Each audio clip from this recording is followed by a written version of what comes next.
Hello guys, welcome back to the OVC YouTube channel. Today Nathan is going to be telling us about his Camp America experience. Hi Nathan, how are you doing? Hi, I'm good and you? Great, thank you. Can you tell us where you're from in South Africa and which camp you worked at? All right, so I'm from Durban, South Africa, and I went all the way up to Texas and I worked at a camp called YMCA Camp Cullen.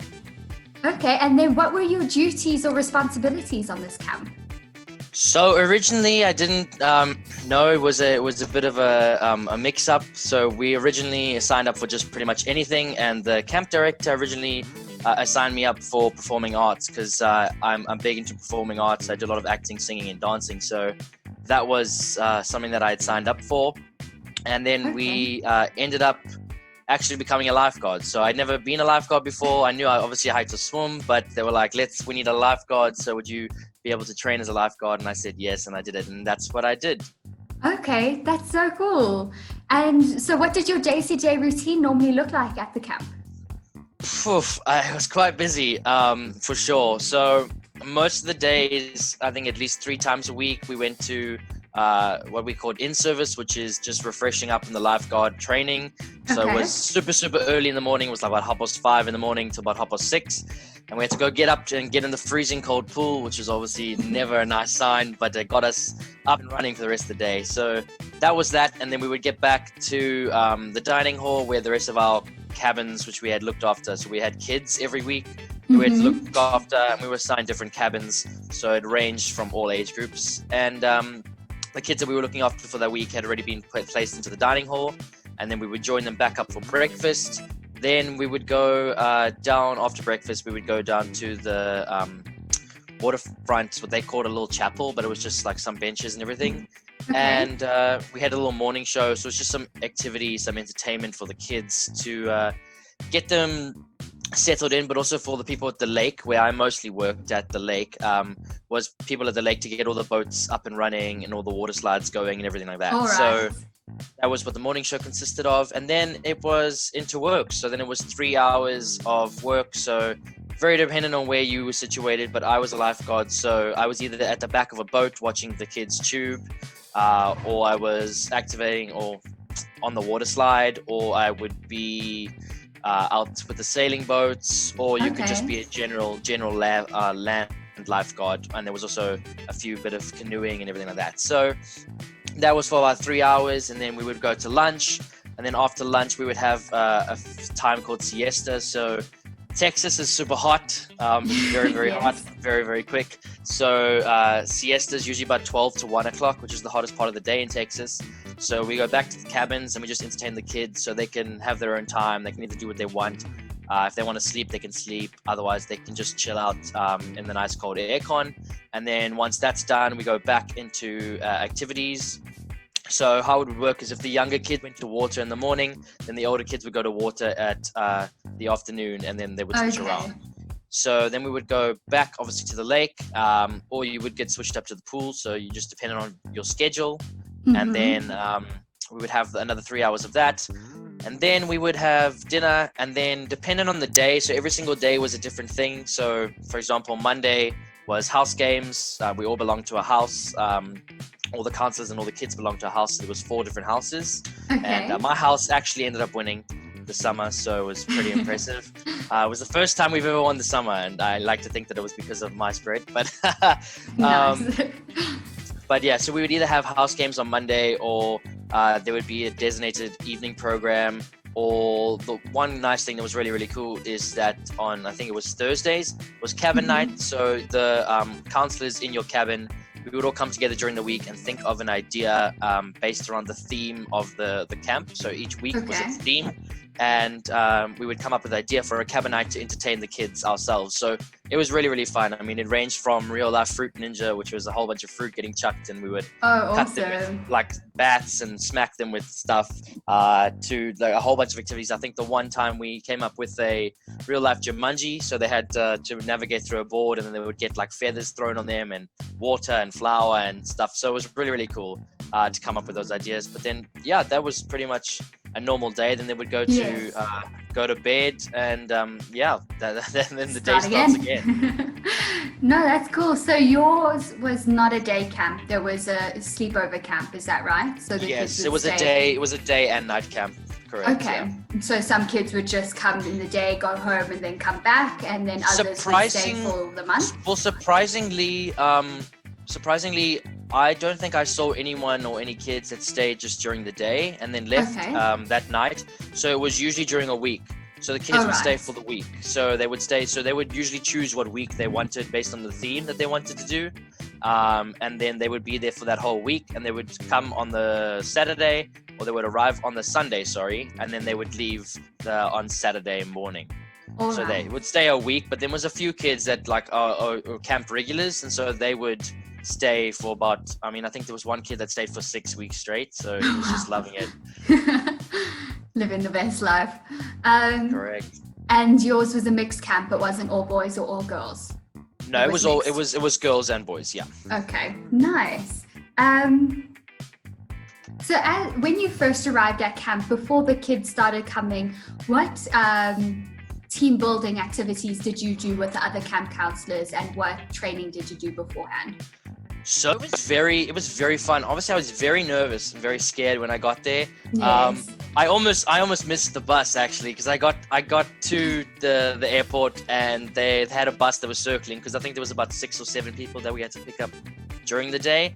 Okay. So the bus was just circling around the airport, and they went past, and I didn't know what I was looking for. I didn't know what bus I was looking for, because it was kind of hard, because the Wi-Fi was bad at the airport. So it was very, very bad. And then they drove past me, and I pointed to my shirt, because I saw someone else with the same shirt, and it was a Camp America shirt, and they were like, him, and I was like, yes. And then I ran into the bus, and so I was like, I found my people. But there was that. And then so we drove up to there, and then everyone that was there, so there was mostly returners when I got there, because I think I was one of the first few people out of the international staff to actually get there. So there was a lot of the returners and the people that actually stay at camp in Texas, but they were all very welcoming. And then once all the camp counselors had got there, the team building that we did, it was great. So we got to learn all the camp songs first, and the camp traditions that we would be learning to do with, and everything like that. Okay. So that was, I think it ran for about 2-3 weeks. I'm not too sure, but around about 2 or 3 weeks that it ran Yes. for. And we just did a whole bunch of bonding exercises. Some of the time, eventually the girls split up with the head girls, and then the guys went with the boys' side. Okay. So, but we were mixed in the beginning, and it ranges from everything.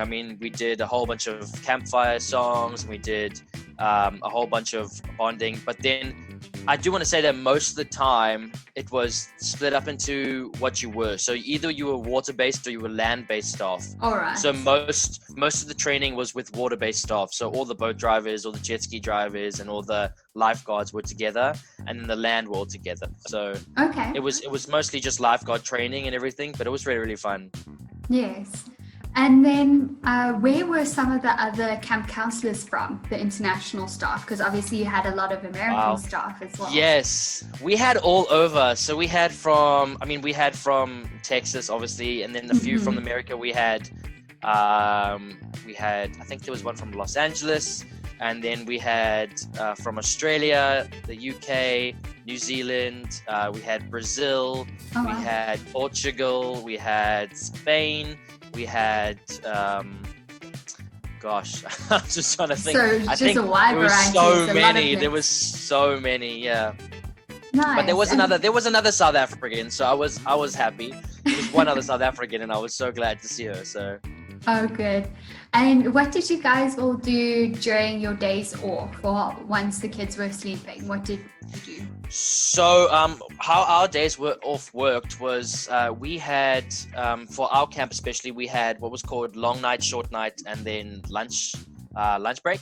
So if we had lunch break, basically if you had lunch break, then you just had the lunch period, which was like about 12 o'clock, or from 11 o'clock to 12 o'clock, which was the lunch.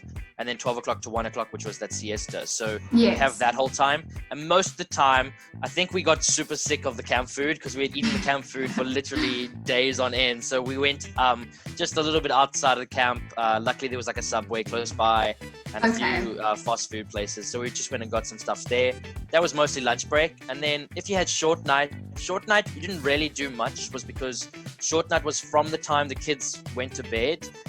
You were allowed from the time the kids went to bed, which is roughly about 9:30 till midnight, and that was your short night. So you could go out if you want to go out, but most of the towns, because we were situated quite far away from any major cities, then the closest town was about 15-20 minutes drive away. So it was a bit difficult to do anything on a short night. So most of the time you just went with the rest of the counselors that were on a short night, and you went and sat inside the staff room and just chatted and catched up on your day and everything like that. So that was really cool. But then if you had long night, from the time that dinner was finished all the way till midnight. So it was probably about 6 o'clock to midnight. So you had a good 6 hours. Yeah. And then most of the time then we would go out to eat at a proper restaurant, or we would go catch a movie or something. It was really just dependent on who was in your group. And then you just decided in your group what you guys wanted to do.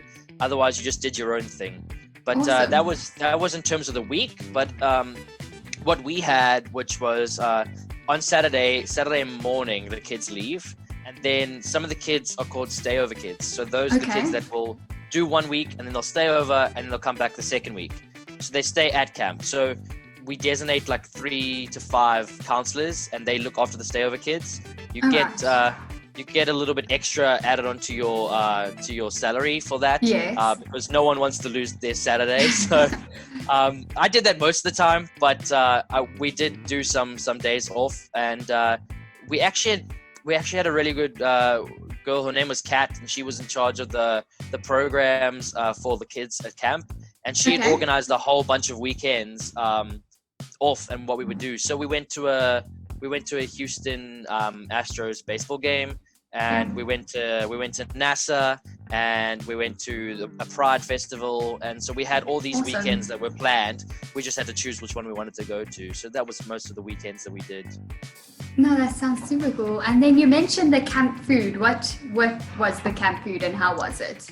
It really wasn't that bad. It's just because we had it for camp was about 9 to 10 weeks long. So because we had it for 10 weeks, we were like, okay. So it was really, really nice to get some restaurants out. But camp food was really, really good. I mean, it was nice to experience the different culture and the different like foods. So I mean, from watching cooking shows, I'd known that people in Texas like to eat biscuits and gravy and stuff like that. And so it was very interesting to try. I mean, biscuits are not for me. They're just like a hard scone, but like way harder.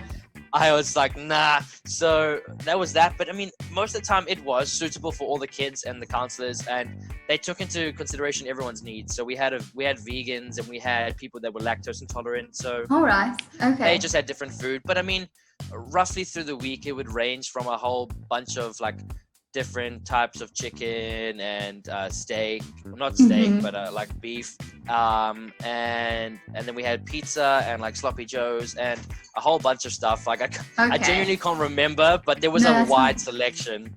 Okay, no, that sounds good. Wide selection. Yeah, for choosing OVC to do your Camp America program. So the reason was actually because when I finished school, I had a friend and she said to me, what are you going to do next year? And I said, I really don't know. I was looking to take a gap year and I didn't know what to do. And she actually said that she was going to do au pairing with you guys. And she actually did. She ended up doing au pairing with you guys. And she said to me, they've got this Camp America program, so you should check it out. So I said, oh, cool, that sounds interesting. Like, what is it about? And then I read up about it, and I read up about doing the camp, and I thought, yeah, I've always actually wanted to go to America. I'd only been once before, and that was just to Disney, so I wanted to go travel somewhere else. And I'd always been wanting to go, so I read up about it, and then went through OVC, at my local OVC. Oh, there's a camera intruder. And read up about it, and then went through OVC, and then we just decided to go to our local office. And once we had, then we spoke to Mariska, who we were dealing with, and we just went through, and everything just flew by actually. Yeah. And how did you feel with the support given on program? Did you feel like you were well looked after, and if you had a problem or concern that you could address it? Oh no, definitely, yeah, for sure. I mean, Mariska was there the whole way. I mean, I remember my biggest fear for me was like not getting accepted, and everything went fine, everything went smooth. Like the police clearance came, and everything was fine, and we had paid, and everything sorted. And then we came down to getting our J1 visa, and I went to the embassy. And I actually didn't realize, but apparently I had already like a passport or something that was me when I was a kid. And so the woman at the embassy had told me that I've got this and anyone in America could use it. And I was like, oh, I'm sorry, I didn't know. And then so she was like, she wrote on this piece of paper on my J1 form, and then she just sent me away. And I was like, oh no! So I thought I'd been rejected. I phoned Mariska and I was like stressing out, and then she was like, what does it say on the paper? And I read it to her, and she was like, no, that's fine. It just means that you have to bring your old passport back. So we ended up bringing the old passport back, and everything was sorted out fine. But yeah, there was a lot of support. Yes, and then when you were in the States with the people at Camp America, did you feel well looked after that side as well? Oh, definitely, yeah, for sure. I mean, we were, I don't want to say monitored, but I mean, we were allowed to do our own thing and be free and everything, but there was a lot of lead staff that was there that talked to at all times. And I mean, I think all the lead staff knew exactly what they were doing. So at any moment, if we had a problem or an issue or anything, they were there for us and looking after us. I mean, they were a bit strict sometimes, but I mean, we all knew that it was just because they needed us to get in and be in control. Yes. So, And now, did you save up and put money aside and then use that 30 days after your camp to travel? Yes, so that was a big thing. So we knew that I knew that I wanted to travel, and I knew where I wanted to go roughly, but I didn't really know how much it would cost to travel around. I had saved up. I mean, I did take quite a bit of money across, so like the recommended amount I took across, and that lasted me quite a while. And then luckily for us, we got paid every week, so it was quite nice. And yeah, we ended up saving. I mean, it's very hard, and everyone that I'd spoke to before, like I spoke to all the lead staff, and I said, like, what do you want to do for traveling? Like, what's the best way to go about it? And they said the best way to do it is you can't actually plan it in the beginning. You have to wait till the end of camp to plan it. And the reason why is because you become friends with different people, and then you find out if they want to go travel, and then you all travel together. And we did. There was a group of like 5 or 6 of us, and we ended up going to, let me see if I can remember them all. We did a road trip from Texas. We went up to New Orleans, and we experienced New Orleans there, which was absolutely great. It was amazing in New Orleans. Then we went up to Atlanta, Georgia, and we went up to a music concert there, which is great. It was like a 2-day music festival. Oh, wow. So that was really, really fun to see some of our favorite bands that I'd never obviously been to South Africa, being up in person. So that was really, really fun. And then we went from Atlanta, we went up to Florida, and the one girl's actually... That's down, down, sorry. Yeah, sorry, I'm trying to follow. Yeah, I'm trying to think in my head. So we went down to Florida because the one girl in our group's family actually owns a place there. So we ended up staying over there for a few days, and that was just really a relaxing time for us. And then we went up to, oh gosh, let me think. We went to New York, which is great. And then you have to. I have to. And then I had to leave from New York, so we ended up going to New York.